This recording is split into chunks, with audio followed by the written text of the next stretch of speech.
둘, 셋.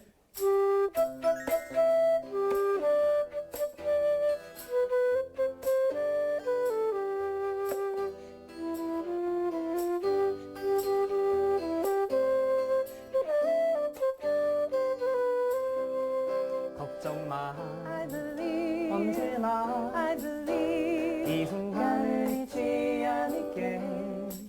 내 품에 I believe, 담긴 너의 미소가 영원히 빛을 잃어가지 않게. Cause our love is so sweet, you are my everything. 첫날 밤에 단 꿈에 젖어 하는 말이 아냐, 난 변하지 않아.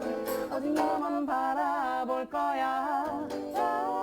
You're light in my life, you're the one in my life. 내 모든 걸 다 잃는데도 후회하지 않아. 오직 너를 위한 변하지 않은 사랑으로. All I ever want is your love.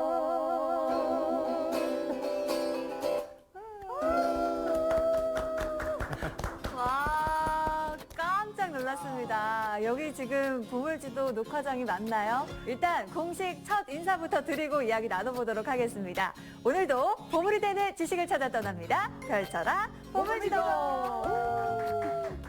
와, 드디어 목욕허의 공연을 보물지도에서 볼 수 있게 됐습니다. 아니 뭐 경환 씨야 저희와 늘 함께했던 멤버고 옆에 계시는 교현 씨, 야, 저 깜짝 놀랐습니다. 귀가 녹는 줄 알았는데 일단 보물지도 우리 시청자분들께 소개를 좀 해주실까요? 네, 여러분 안녕하세요. 저는 미국에서 온 교현입니다. 반갑습니다.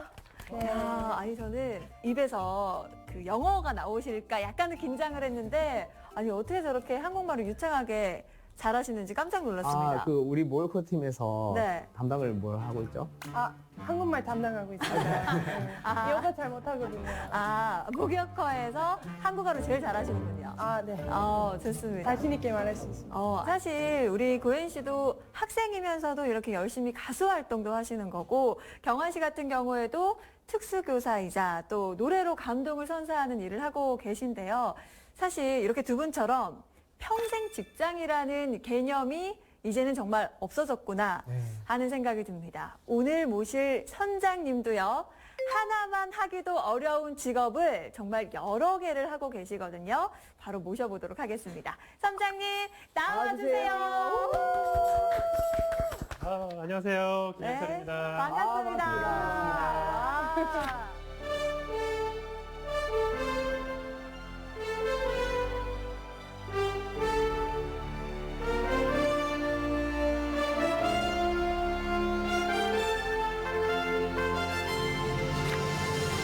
선장님이 또 반갑게 뛰어서 보물지도를 찾아주셨는데요. 엄청 보고 싶었습니다. 네, 정말 보고 싶으셨나 봐요. 네네.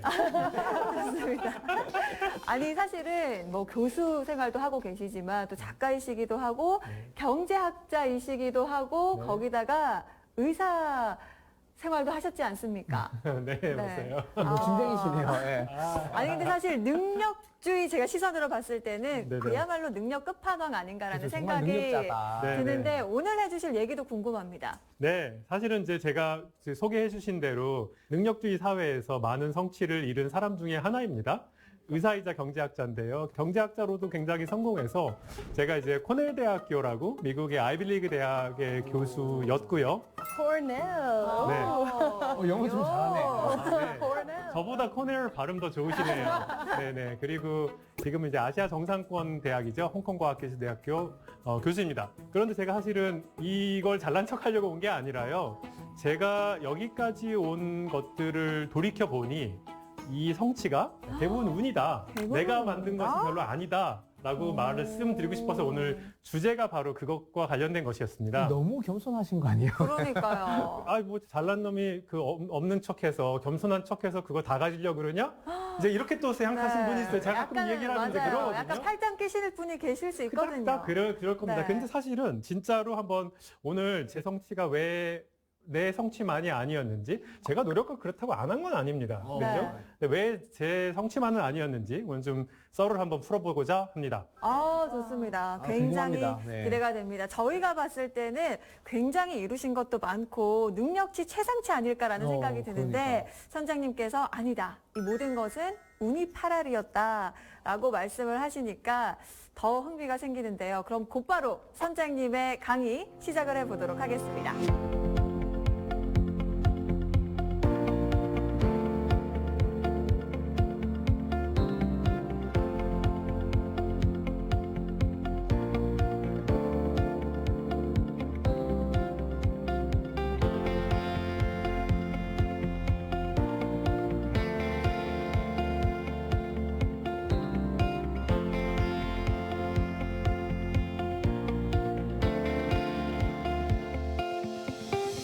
본격적으로 강의를 하기에 앞서서 제가 살아온 인생에 대해서 조금 말씀드리려고 해요. 그것이 사실 오늘 강의 주제랑도 굉장히 많이 연관이 되어 있습니다. 제가 말이에요, 20여 년 전에 의과대학에 입학했는데 꼴등으로 입학했어요. 꼴등으로요? 네. 꼴등인지 어떻게 문 닫고 아셨어요? 들어온 거예요? 문 닫고 들었습니다. 야. 그거 어떻게 알았냐면요. 네. 제가 학교 다 떨어진 줄 알고 맨 처음에 웨이트 리스트에 있었어요. 네. 그러다가 이제 떨어진 줄 알고서 재수학원에 신청을 이제 했는데 수가 합격하셨습니다. 라는 메시지가 온 거예요. 야. 우와, 너무 신난다. 그런데 신입생 오리엔테이션이 다 끝났고 지금 학과에서 MT를 갔으니까 진짜 막차네요. 진짜 막찬 거예요. 네. 근데 거기 따라가라 이렇게 와서 그 친구들은 이미 MT에 와 있고 제가 중간에 MT에 낀 거예요. 야. 네, 그래서 그렇게 꼴등으로 입학한 다음에 가서는 또 그래도 그럭저럭 잘 했습니다. 꼴등으로 들어갔다고 꼭 공부를 못하는 건 아닙니다. 그렇죠. 네. 그리고 나서 이제 의과대학 다니면서 참 왜 이렇게 가난하고 어려운 사람들이 빨리 죽을까? 그러니까 실제로 사회 경제적 지위가 낮으면요. 수명이 많이 줄어듭니다. 그러니까 상위 20%와 하위 20%는 거의 10년 가까이 차이가 납니다. 많이 차이 나네요. 꽤 많이 차이 나죠. 네. 그것 때문에 굉장히 고민하면서 이게 의학의 문제가 아니라 이거는 사회 경제학 문제이구나 라는 사실을 깨닫고 이제 경제학 공부를 시작했고요. 박사과정을 지원을 했습니다. 네. 제가 이제 콜롬비아 대학교라는 미국의 이제 좋은 학교를 나왔는데요. 제가 감히 거기 갈 줄 몰랐어요. 거기에 마침 그 해에 한국인 교수님이 부임을 하셨는데 야. 그 교수님이 제 프로필을 보더니 얘 의대 나왔네?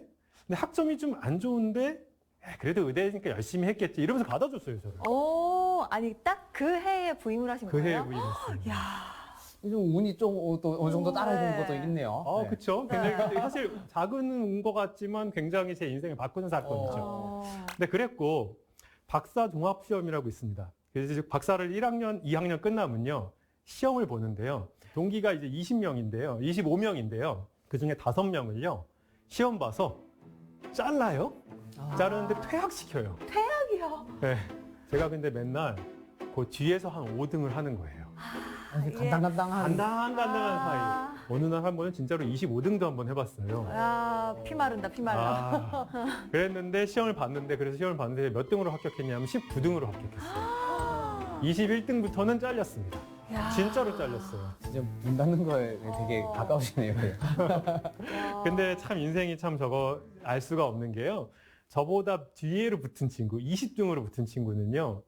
지금 미국에서 가장 뛰어난 환경경제학자고 잘하면 노벨상 받을 것 같아요. 이야. 야. 근데 그 20등 했던 분께서 만약에 21등을 하셔서 떨어졌다면 또 네. 어떻게 됐을까? 이 생각이 또 들기도 하네요. 그러니까요. 네. 그래서 사실은 그 친구 때문에요. 콜롬비아 대학이 반성을 하고요.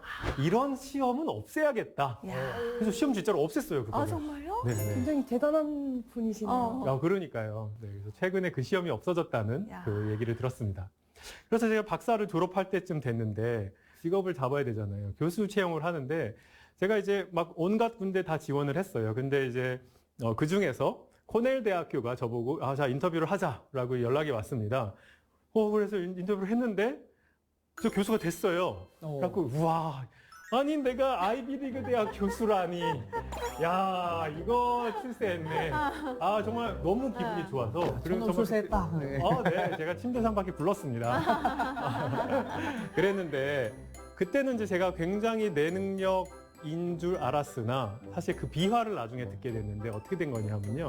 제 박사 지도 교수가 있습니다. 네, 지도 교수가 있는데 그 지도 교수가 제가 졸업하던 해에 안식년으로 코넬 대학교에 가 있었어요. 코넬 대학이 그분을 뽑으려고 그랬어요. 그랬는데 이분이 어떻게 반응을 하셨냐면 나는 그냥 콜롬비아 대학에 있을 거고 근데 이번에 내 졸업생 중에 내 학생 중에 어머. 괜찮은 친구 하나 있으니까 너 얘 어머. 뽑아. 와. 이렇게 된 거예요. 추천을 해주신 거예요. 이래서 착하게 살아야죠. 누군가가 진짜 추천해 주실 수 있어요. 맞아. 맞습니다. 야. 그래서 사실 보면은 제가 지금까지 이렇게 뭔가 이루었다고 하는 것들에서 굉장히 이렇게 아슬아슬하게 운 좋게 네. 뭔가 인생이 그래도 어려움 없이 풀리는 이제 그런 일들을 겪은 거잖아요. 네. 물론 저도 어려움 제가 얘기 안 했지만 이제 실패 않았죠. 당연히 네. 또 있었습니다. 노력도 하셨을 거고. 네네. 그랬는데 과연 진짜 제 인생 경험이 일반화할 수 있는지 다시 한번 살펴보려고 합니다.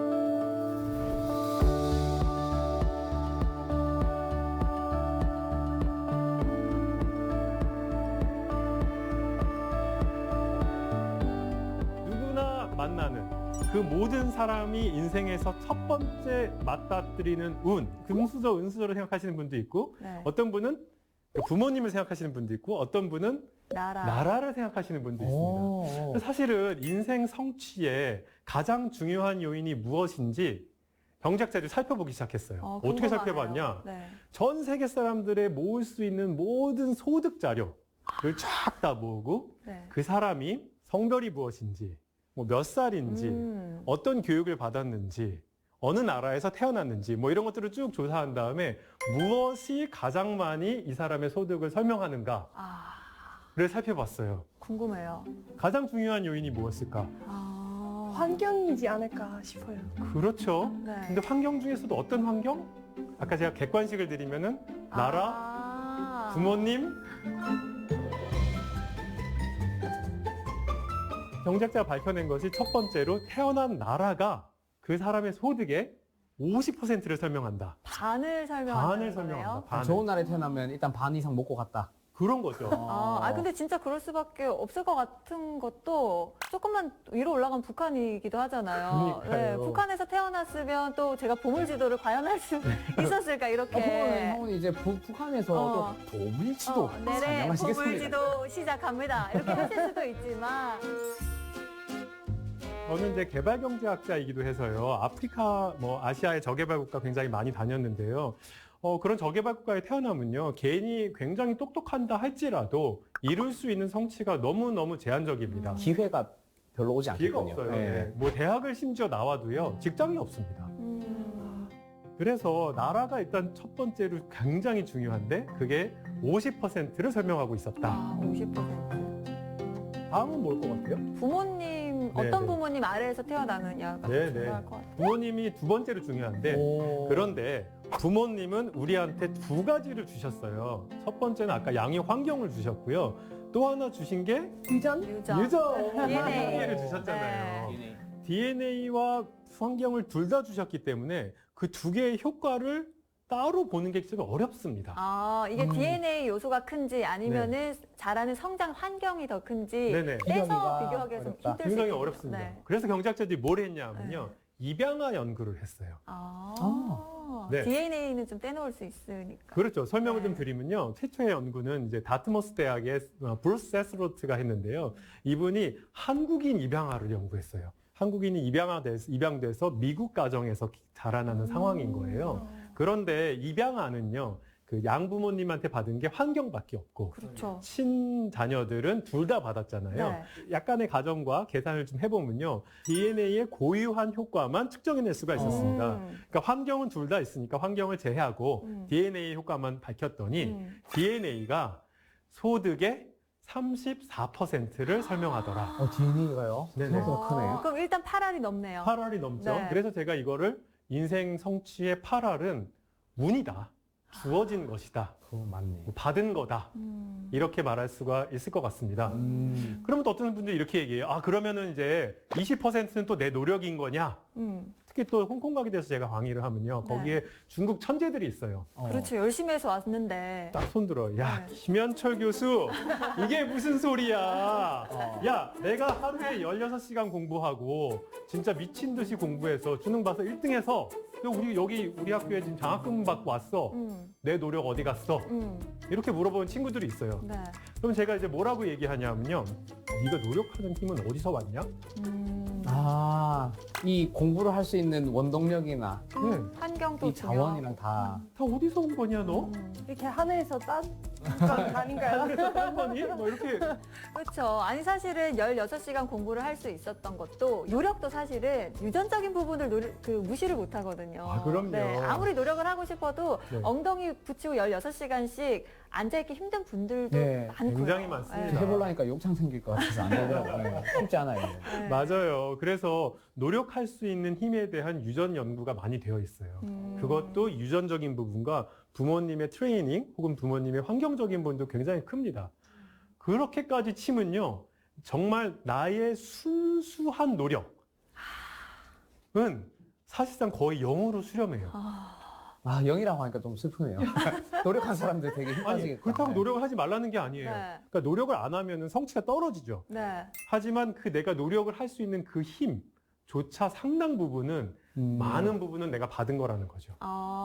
그러니까 이게 그럼 나 노력할 필요 없겠네라고 접근할 게 아니라 그건 전혀 아니죠. 네. 이렇게 노력할 수 있는 것도 좀 감사한 마음을 가지고 접근하면은 훨씬 좀 마음이 달리 먹어질 수 있겠네요. 네, 바로 제가 그 얘기를 드리고 싶었습니다. 네.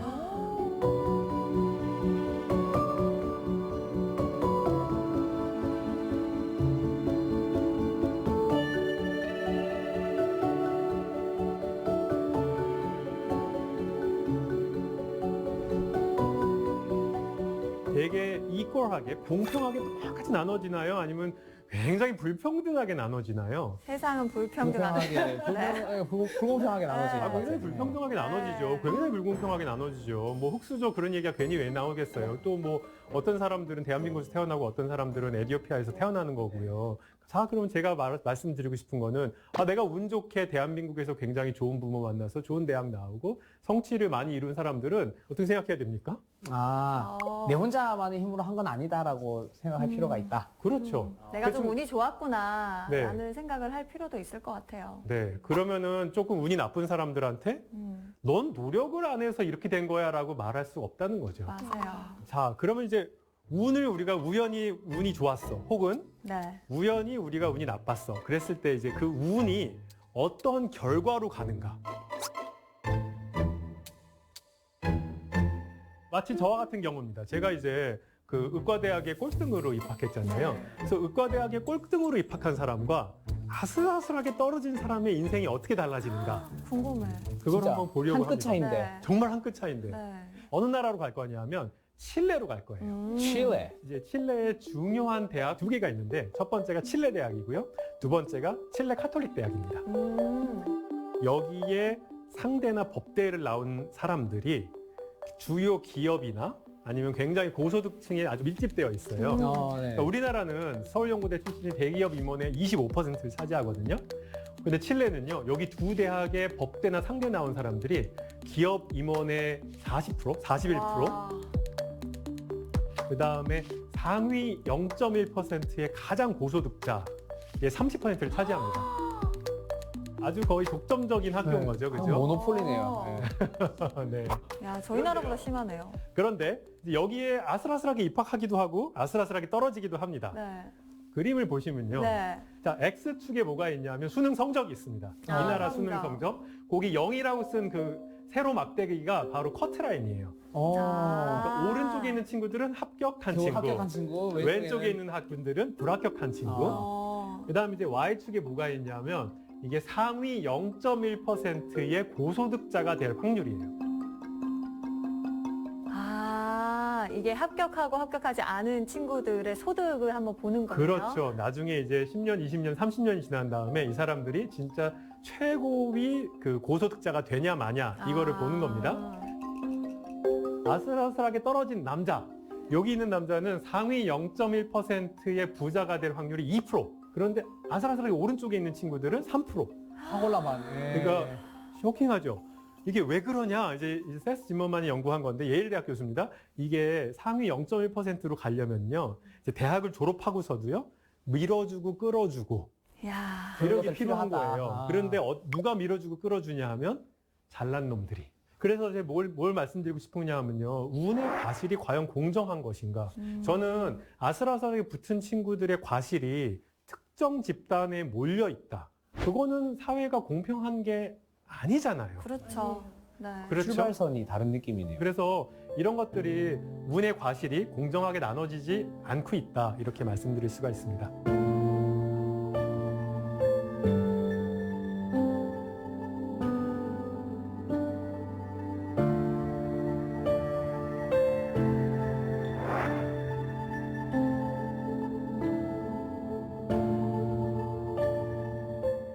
그래서 승자 독식 사회, 그러니까 불운한 사람들은 계속 불운하고 운 좋은 사람들이 그 모든 것을 다 가져가는 사회는 사실 건강하지 못한 사회예요. 맞아요. 그렇죠. 예, 누가 봐도 불공평하다고 느낄 수 있는. 네, 그러니까 능력대로 다 가져가 이러는 것도 사실은 공정하지 않은 사회인 거예요. 왜냐하면 그 능력도 받은 거니까. 맞아요.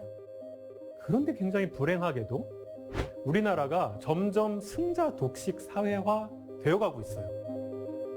이 그래프가 뭐냐 하면요, X축에 연도가 있고요, 몇 년도인지 나와 있고요, Y축에 소득의 점유율이 나와 있어요. 빨간색은 뭐냐 하면요, 상위 10%. 우리나라에서 제일 부자 100명 중에 1등부터 10등까지 상위 10%가 도대체 전체에 얼마를 가져가냐. 그 다음에 파란색은요, 하위 50%. 우리나라 사람들의 가난한 절반이 전체 소득의 몇 퍼센트를 가져가는지 본 거예요. 1990년대, 80년대에는요, 상위 10%가 대략 한 35% 정도 가져갔습니다. 그럼 어떤 분들은 이게 많다 적다 얘기할 수 있는데요. 이 정도면요, 굉장히 훌륭한 나라입니다. 우리나라는 경제 발전하면서 비교적 공평한 나라였어요. 그런데 그 2000년, 1999년 그때부터 갑자기 그 빨간색에서 점프가 딱 보여서 더 벌어지네요, 이게. 벌어지죠. 그래서 IMF 그게 때인가 보다. 그걸 맞아요. 오. 감이 좋으시네요. 그때 선생님 기억하십니까? 예, 아니요. 그때 저는 기억이 없죠. 네. 저는 그때 한 살이었습니다. 그때부터 우리나라가 많이 바뀌었죠. 근데 이게 어디서 기인하냐 하면요, 일단 정규직과 비정규직. 이제 정규직이 더 많은 돈을 가져가고 비정규직이 이제 그렇지 않고, 또 하나가 노인들이 여전히 소득이 보장이 안 되니까요, 더 많이 일하기 시작했어요. 그런데 노인들은 보통 소득이 낮은 직종에서 많이 일하거든요. 그래서 상위 10%가 거의 한 절반 정도까지 40대 후반을 가져가는, 이 그래프가 조금 이제 씁쓸한 그래프인데요. 네, 뭔가 빈익빈 부익부를 훨씬 너무 심해졌네요. 눈에 보이게 보여주는 것 같아요. 그렇습니다. 격차 많이 나네요. 이게 지금 상위 10%를 보여드렸는데요. 사실 또 더 심각한 거는요, 상위 1%입니다. 와우. 초록색은 상위 1%의 점유율, 빨강색은 상위 10%의 점유율의 변화입니다. 그러니까 양수면은, 파지티브면은 그 사람들이 더 많이 먹는 거고, 더 많이 가져가는 거고, 음수면은 이제 그분들의 그 파이가 작아지는 거죠. 네. 근데 우리나라는 양수예요, 음수예요? 양수요. 양수네요. 0보다 위에 있죠, 네. 그렇죠? 근데 미국은 0보다 아래에 있기도 하고 위로 있기도 하고, 네. 그렇죠? 일본은 0보다 아래에 있고, 그 다음에 프랑스도 0보다 보통 아래에 있습니다. 우리나라만 우리나라의 상위 1%, 특별히 1%, 상위 1% 어마어마하게 많은 소득을 점점 더 가져가고 있는 상황이에요. 와. 아니, 그런 사람들은 약간 대기업 CEO 막 그런 분들. 누구냐? 누구냐 하면요. 누구냐? 나는 아니다. 공개 누구니? 2019년 자료가 있어요. 네. 이 사람들이 도대체 누구냐? 누구냐? 대기업 임원이 29%. 진짜로. 29%. 그 다음에 누구일 것 같으세요? 뭐 의사분들이나 의사. 뭐 오. 전문직 종사하시는 분들이나 맞습니다. 네. 네. 의사가 22%. 또 하나가 금융업 종사자. 금융업. 그 사람들이 20%. 나머지는 물려받은 사람들. 부모님한테 물려받은 사람들이고, 그 사람들의 소득이 얼마냐? 너무 배 아파하지 마세요. 봤더니 벌써 배 아파. 네. 상위 그렇습니다. 1%의 평균 소득이 네. 5억 6,500만 원. 야, 2022년이면 더 오르셨겠네요. 네, 올해 좀 더 올랐다면은 네. 뭐 6억 돌파했을 수도 있습니다. 저게 이제 연간 소득을 말하는 거예요. 연간 소득입니다. 네. 방금 계산했어요. 옥소리 나지. 그럼 월에 도대체 하늘에 얼마를 있어요. 받아야? 그래서. 야, 그 다음에 하위 50%는 1234만 원, 한 달에 100만 원 정도 평균적으로 벌고 계십니다.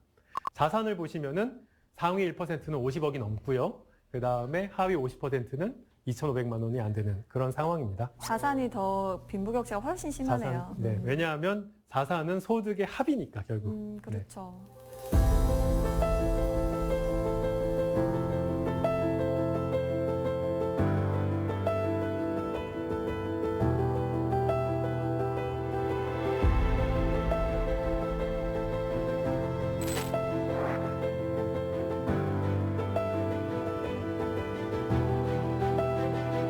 저분들 중에서도 오랫동안 돈을 잘 버시는 분이 있어요. 한 번 반짝이 아니라 쭉 계속해서 많이 버는 분들. 그렇죠. 세 명 중에 누굴까요? 아무래도 의사분들이시겠죠. 의사입니다. 네. 대기업 임원 많이 해야 한 10년 아닌가요? 그렇죠. 금융업 종사자 제 나이면 은퇴를 준비합니다. 네, 그런데 의사는 은퇴가 없어요.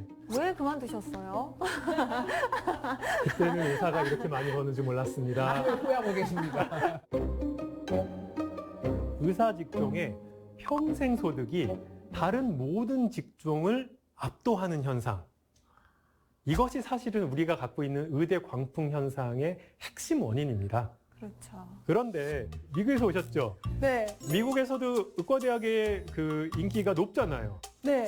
한국만큼은 아니잖아요. 한국만큼은 네 없습니다. 네. 못 따라가죠. 한국은 광풍 수준이고요. 맞아요. 미국은 굉장히 열망하죠. 네. 다들 가고 싶어는 하죠. 미국도 의사들이 돈을 많이 벌거든요. 네네네. 근데 그럼 도대체 미국과 대한민국이 무슨 차이가 있길래 이렇게까지 차이가 나지?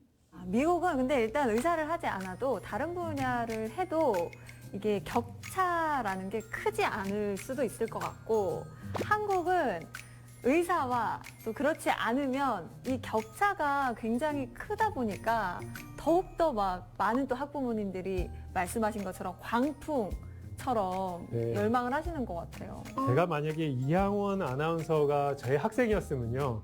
A 플러스를 막 줬을 것 같아요. 정말요? 네. 데려가세요. 전공하셨습니까? 데려가세요.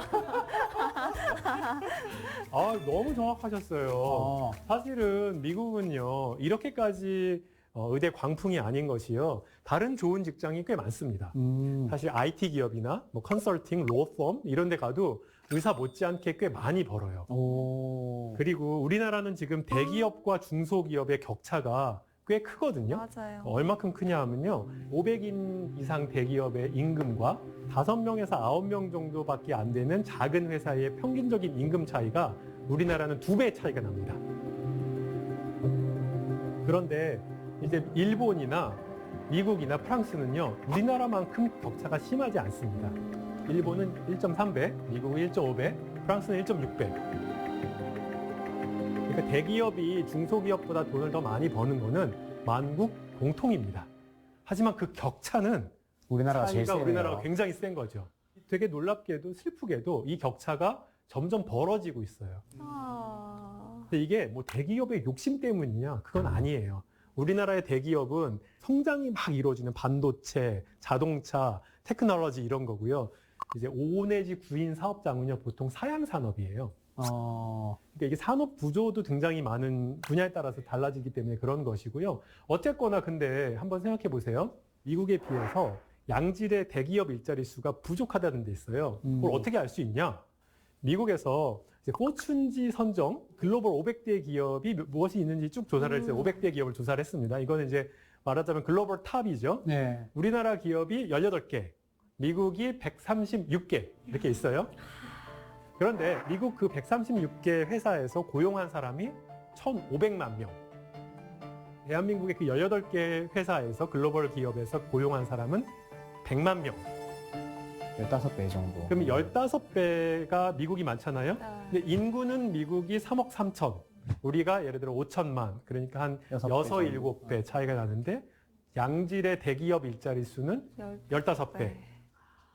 그러니까 미국이 이렇게 광풍까지는 아닌 이유가 대체할 수 있는 직업군이 비교적 많고 촘촘한 거예요. 대한민국은 의사 이렇게 많이 벌고 이렇게 떨어지죠. 그런데 미국은 의사 많이 벌지만 촘하게 있으니까 나 꼭 의대 가지 않아도 나 피 보는 거 싫어. 그럼 꼭 의사 가야 돼? 이렇게 할 수 있는 거죠. 사실은 이게 우리나라의 교육 광풍의 저는 핵심적 원인이라고 생각해요. 자, 한번 두 나라를 상정해 볼게요. 첫 번째 나라는요, 직업에 따라서요, 임금의 수준이 이렇게 좀 올라가긴 하지만 완만하게 올라가는 나라. 어떤 나라는 이렇게 올라가다 이렇게 올라가는 나라가 있다고 쳐봅시다. 내가 학부모예요. 네. 그럼 이런 나라면은요, 죽도록 과외시키고 죽도록 노력해갖고 좋은 대학 갈 이유인이 이쪽에 비해서 없죠. 훨씬 적죠. 네. 그죠? 이렇게 쭉 올라가다가 의사가 갑자기 이렇게 버는 나라의 상황에서 내가 부모라면요, 지금 과외를 열심히 시켜갖고 내 자식이 의과대에 갈 수 있으면은 엄청 좋잖아요. 그러니까 부모의 입장에서 보면요, 굉장히 자연스러운 일이에요. 군력 네. 맞추잖아요. 맞아요. 그렇네요. 그러니까 의대만 한번 일단 들어가 놓으면 네. 아이의 인생이 바뀔 수 있다는 생각이 든다면 네. 어느 부모가 사실 싫어하겠어요, 그거. 좋습니다. 네. 그래서 이렇게까지 임금 구조가 굉장히 불평등하게 온 것이 저는 교육 과열에 굉장히 중요한 요인이 되는 것이고, 이것이 이런 거 너무 싫잖아요. 이런 지나친 경쟁, 사교육비로 200만 원을 써야 돼? 이거 세상에 누가 좋아합니까? 그것이 저출산의 원인이 되기도 한다는 사실이 밝혀져 있습니다.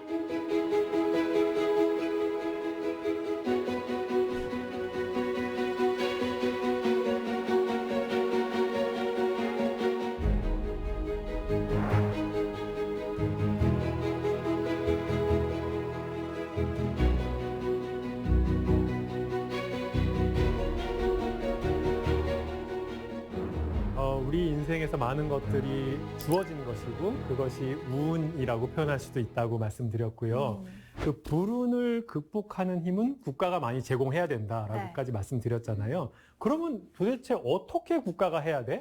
맞아, 이게 중요해요. 네. 궁금합니다. 경제학자들이 그래서 그거에 답하기 시작했고요. 사실 결론부터 먼저 말씀을 드리면요, 이 그래프가 그것을 보여주고 있어요. 헤크만 곡선이에요.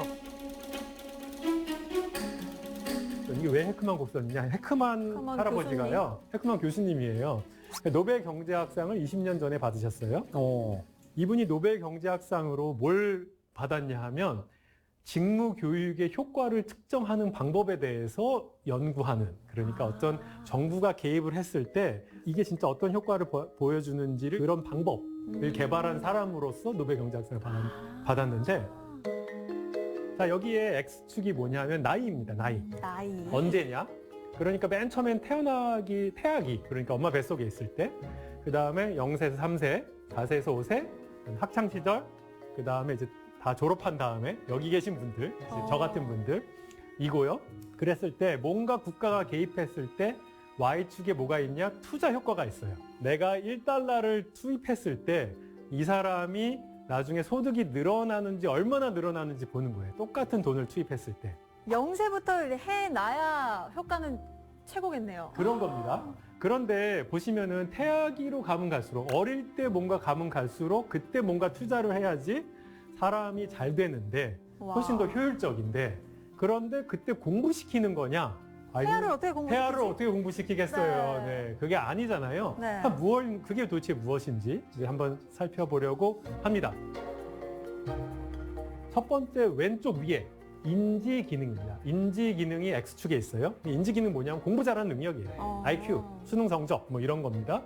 그리고 Y축엔 뭐냐? 임금이에요. 임금, 월급. 그러니까 이 그래프가 오른쪽 위로 이렇게 쭉 올라가죠? 네. 오른쪽 올라가니까 똑똑할수록 똑똑할수록 돈을 많이 번다. 이거죠. 그런데 왼쪽 그림은 이제 인지 기능인데, 오른쪽 기능이 뭐냐 하면 비인지 기능이에요. 그 비인지 기능이 뭐냐 하면 사회성, 자존감, 자신감, 자물성 끈기, 성실성, 개방성, 정서적 안정성. 저거 보니까 좀 다 사회생활에 꼭 필요한 것들이네요. 그런 거죠. 직장 생활을 해보신 분들은 다 압니다. 필요하죠. 이게 공부만 잘하는 게 이게 다가 아니다. 사회화. 네, 이런 모든 그 나머지 기능들, 대인 관계, 끈기 있고 뭐 그런 기능들은 공부 잘하는 거랑은 좀 별개의 것들인데, 책으로 절대 책으로 배워지지 않는 맞아요. 것들, 그런 거잖아요. 그런데 보시면은 인지 기능에 따라서 월급이 올라가는 정도랑요. 비인지 기능에 따라서 월급이 올라가는 정도가 비슷해요. 오. 인생에서 인지 기능과 비인지 기능이 거의 비슷하게 중요합니다. 둘 다 중요하다. 둘 다 중요한데 되게 흥미로운 거는요. 이 두 개가 같이 높아지면요. 퀀텀 점프를 합니다. 상보성이 있어요. 자, 그래서 인생에서 인지 기능과 비인지 기능이 굉장히 다 중요한데 우리나라는 지금 어디다 많이 집중 투자하고 있나요? 인지 쪽으로. 인지 기능에다가 투자를 하고 있는 게 네. 이게 좀 문제죠. 해크만 선생님으로 돌아가서 해크만 선생님이 연구한 게 뭐냐 하면요. 특별히 저소득 친구들, 어려운 친구들한테 양질의 영유아 교육, 그러니까 유치원 교육이죠. 유치원 교육은 인지 기능을 높이는 게 아니라 비인지 기능을 굉장히 많이 높인다는 사실을 알려줬어요. 아. 그 친구가 놀이를 막 하고 싶은데 친구의 장난감을 확 뺏어. 그러면 뭐라 그러냐면 같이 놀자. 뭐 같이 놀자. 나 이거 쉐어해 줄 수 있니? 뭐 sharing is caring 그런 노래들 있잖아요. 나누는 건 좋은 것이야. 뭐 이런 그 유치원에서는요 굉장히 비인지 기능을 강조해서 배우거든요. 그런데 엄마 아빠가 되게 안 좋게 하는 친구들은요 그런 비인지 기능을 발달시킬 수 있는 찬스를 잊어버린 기회를 상실한 친구들이에요. 굉장히 어려운 가정에서 아이들에게 양질의 영유아 서비스를 주는 것 이거는 사실은 누가 해야 돼요?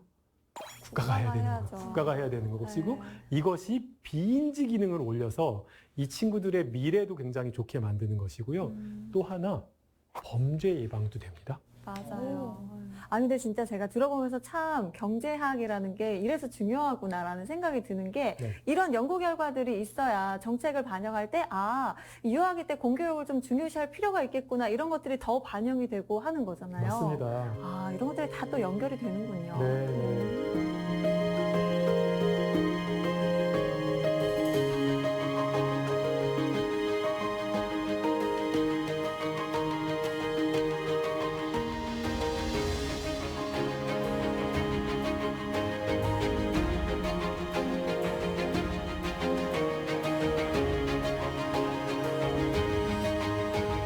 지금 제가 영유아 시기를 말씀드렸는데 네. 사실 임신 시기가 아직 더 위에 있었잖아요. 네. 그 임신 시기로 가야 됩니다. 태교. 태교. 태교가 중요하구나 정말. 우리 선조들이 태교가 중요하다고 그렇게 말했는데 네. 그게 과학적으로 증명된 지 별로 얼마 되지 않았습니다.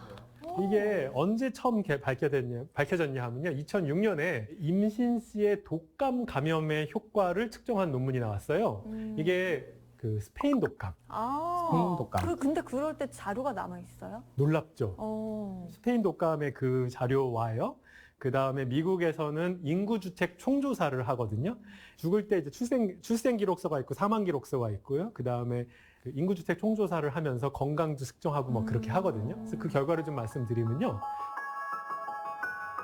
1918년도에 스페인 독감 대유행이 있었죠. 첫 번째 그래프가 그때 돌아가신 분들의 숫자예요. 1918년 10월에 갑자기 많은 분들이 돌아가셨죠. 근데 그때 엄마 뱃속에 있었던 친구들은 언제 태어났나요?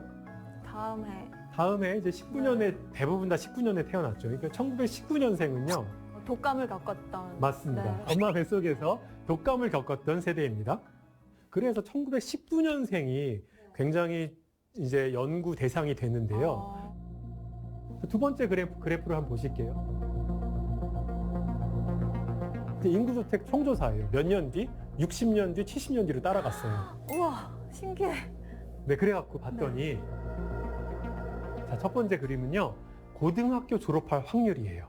늦게 태어나면 태어날수록, 그러니까 오른쪽에 있을수록 고등학교 졸업 확률이 높네요. 높아집니다. 사회가 좋아지니까 고등학교 졸업할 확률이 올라가죠.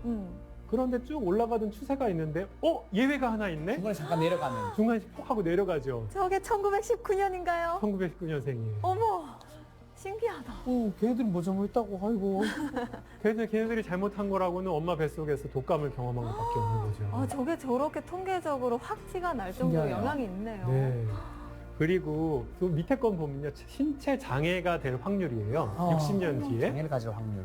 그러니까 오른쪽으로 가면 갈수록 더 나이가 젊으면 젊을수록 장애를 가질 확률이 적은데 표 하고 또 올라가요. 한 2% 정도, 2%포인트 올라갑니다. 후천적으로 장애인이 될 확률을 조사한 건가요? 맞습니다. 그러면은 이제 어쨌든 뱃속에 있을 때 부모가, 엄마가 독감을 걸렸던 친구들은 네. 뭐 장애인이 될 확률이라든지 수명이라든지 이런 거에 분명히 영향이 있는 거네요. 그렇습니다. 독감 감염, 이거 너무 극단적이잖아. 조금 덜 극단적인 거 없니? 라고 물어보아서 또 경제학자들이 연구를 또 많이 했습니다. 라마단 연구를 했어요.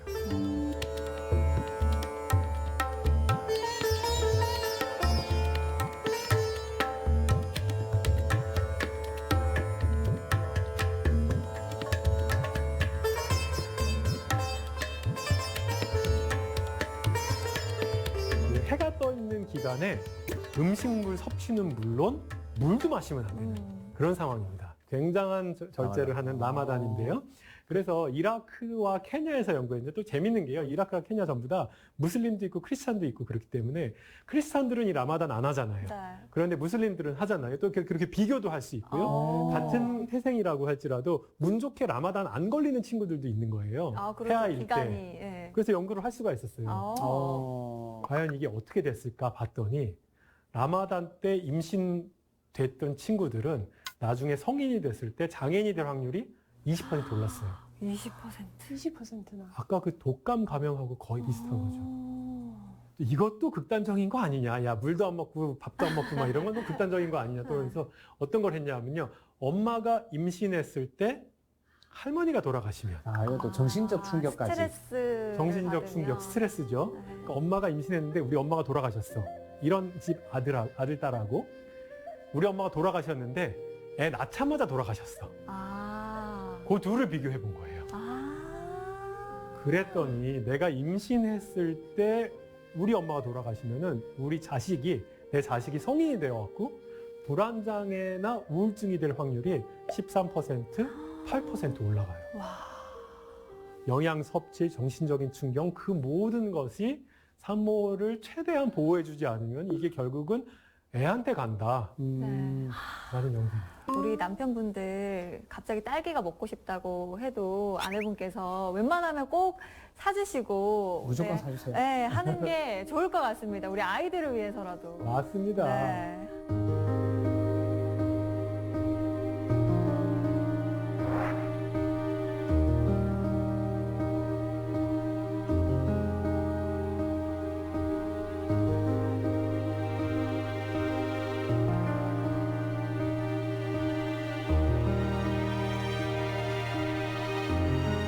근데 이렇게 뭐 부정적인 것들만 있냐? 사실 또 긍정적인 것들도 있었어요. 미국에서는요, 1970년도에 Clean Air Act, 대기 오염 방지법을 도입했습니다.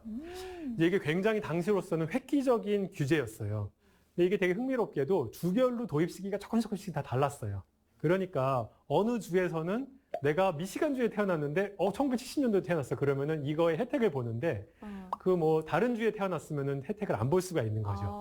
그렇네. 그러면은 태어났을 때 공기의 질이 어디서 태어났느냐에 따라서 시기에도 따라서도 다를 수 있겠네요. 맞아요. 그렇게 달라진 걸 비교했고요. 그 결과 이제 이 대기 오염 방지법을 도입한 그런 주들은요, 전체적으로 총 부유 입자, 뭐 이거를 이제 공해 물질의 정도라고 치면은 그게 대략 95.9에서 한 10%, 15% 정도 줄어들었습니다.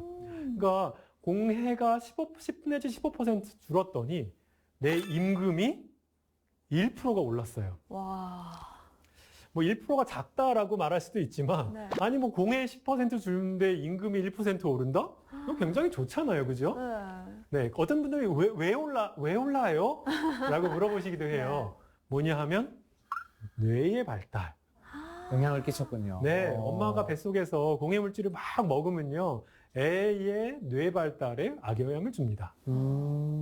엄마들은 깨끗한 공기 마시세요. 네네네.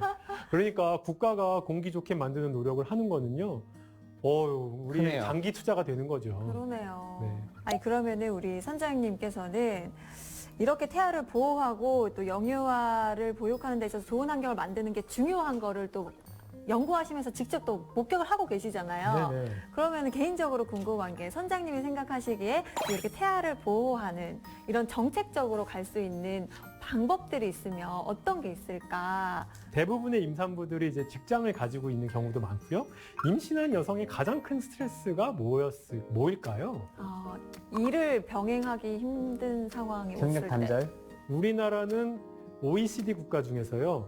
그 work hour, 그러니까 근무하는 시간이 제일 길기로 유명합니다. 5등입니다, 5등. 한때 2등도 했습니다. 그러니까 우리나라 경제 수준 되는 나라에서 이렇게까지 힘들게 근무하는 나라가 없어요.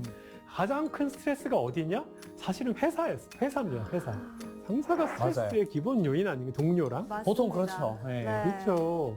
그로부터 엄마를 보호하는 게 굉장히 중요하다. 보호할 수 있는 방법이 있을까요?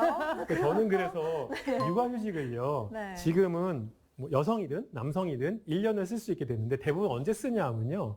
아기 낳고 쓰죠. 네. 지금 임신 중에도 쓸 수가 있거든요. 그런데 대부분 임신 중에는 좀 스트레스 받아도 몸이 좀 이렇게 아무리 임신했어도 활활 다닐 수가 있으니까 보통은 애를 낳고 쓰는데요. 이 기간을 사실은 임신 기간을 커버하는 게 굉장히 중요하고요.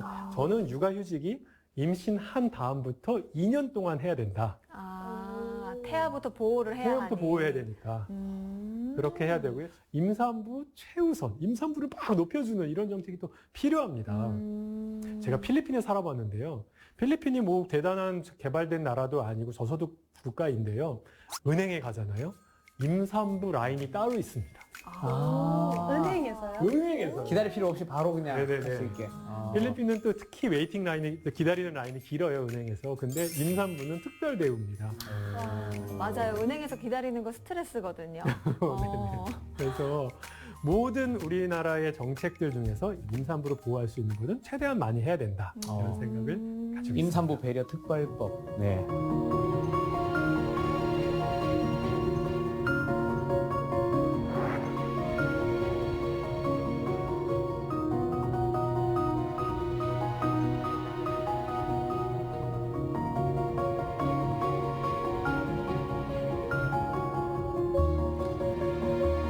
처음에 우리가 얘기했습니다. 인생에 많은 것들이 주어진 것이다. 우리 자녀들한테 이렇게 얘기했으면 좋겠어요. 인생 성공의 8알이 운이야. 우리 가족, 우리 모두의 성취가 사실은 운이지, 주어진 것이지. 그러니까 우리의 힘만으로 이룬 것이 아니니까 우리 좀 겸손하게 살자. 그리고 실패했다고 생각해 들었을 때 자책하지 마. 이게 네 탓이 아니라 운이 그냥 나쁜 것이야. 그리고 네가 노력하지 않은 게 아니야. 네가 노력할 수 없었던 것이 굉장히 크단다. 그리고 또 네가 만약에 성공했다고 생각한다면은 운 나빴던 사람들을 적극적으로 도우면서 살자. 그리고 스스로 성취한 것을 자랑하는 사람이 있으면 그거 부러워하지 마. 그리고 불쌍히 여겨. 왜냐하면 그 사람들은 착각 속에 사는 사람들이니까. 이거는 정말 아이들한테 막연하게 이렇게 말하는 게 아니고 오늘 확실한 근거까지 봤으니까 맞아요. 조금 더 또 힘줘서 말할 수 있을 것 같아요. 네. 정말 저는 이것이 중요하다고 생각하는 것이요. 이렇게 우리가 인식했을 때 우리가 조금 운 나쁜 사람들을 보듬을 수 있는 품이 생깁니다. 조금 더 우리 사회가 조금 더 관대해지고 약자를 보호하는데 또 태아를 보호하는데 힘쓰는 사회가 됐으면 좋겠습니다. 이상입니다. 감사합니다. 좋습니다. 사실 저는 처음에 이제 강의를 시작하시면서 인생 성취의 8알은 운이다 라고 말씀하셨을 때는 약간 갸우뚱했는데 이제는 그 의미가 어떤 건지 다시금 또 생각할 수 있게 됐습니다. 그렇다면 또 우리 선장님께서 오늘의 멋진 강의를 한마디로 딱 정리를 해주시죠. 지나치게 기울어진 운동장에는 미래를 위한 건물을 세우기 어렵다. 말하고 싶어요. 불공평한 바닥에서. 너무 지나친 어느 사회든지 격차는 있습니다. 그리고 격차는 존재해야 됩니다. 하지만 그것이 지나치면은 지나친 경쟁으로 가게 되고 운 나쁜 사람들은 더 운이 나빠지는 거고 운이 좋아지는 사람들은 더 좋아지는 겁니다. 그러나 가만 놔두면은 그 기울어진 운동장을 잘못하면은 더더욱 기울어질 수 있습니다. 국가는 그 지나치게 기울어지는 것을 어느 정도 보정해주고 기울어진 쪽에서 늘 고통당하는 사람들이 이쪽에 갈 수 있도록 기울어지지 않은 쪽에 갈 수 있도록 도와주는 역할을 해야 되는 것이고요. 그런 토양에서 미래를 위한 토양이 딱 트고 이것이 우리나라 저출산, 과열 경쟁 그 모든 불행에 굉장히 중요한 기저에 깔려 있는 것이 아닌가 생각하고요. 운 나쁜 사람들을 보듬을 수 있는 품을 가진 사람과 국가가 열심히 나서야 되지 않을까 그런 생각을 하고 있습니다.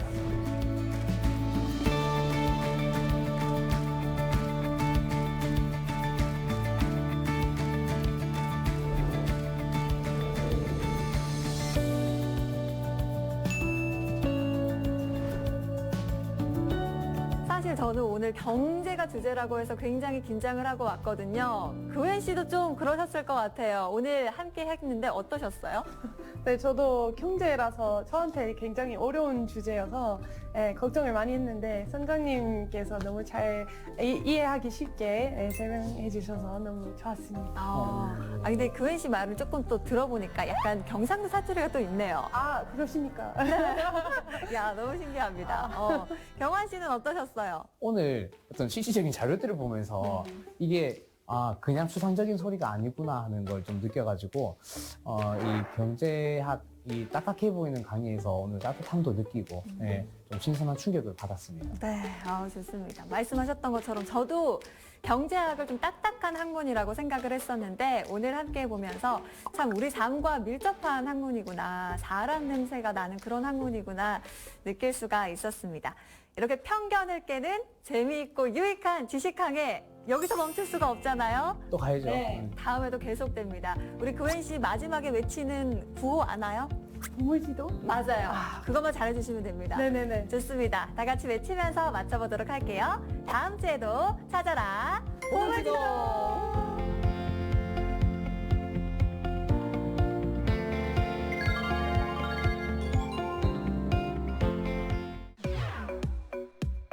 아기 키우느라고 힘드시죠? 네, 아기 낳기 겁나시죠? 결국 다 육아에 대한 얘기인데요. 첫 번째가 엄마의 육아, 두 번째 아빠의 육아, 그리고 학원 육아. 학원 육아까지. 야, 이 육아와 일이 어떻게 균형을 잡을 수 있을까? 이런 것들 한번 생각해 보려고 합니다. 많은 엄마들의 고민이 시간이 지금 일하면 이거 우리 애한테 손해를 끼치는 거 아니야? 이런 고민을 현실적으로 하거든요. 부모님은 2명이라고요. 아빠의 육아 참여, 아이를 더 좋게 만들까? 우리 사회가 모두 힘을 합쳐서 이것들을 풀어나간다면 더 좋은 사회 만들 수 있지 않을까 생각합니다.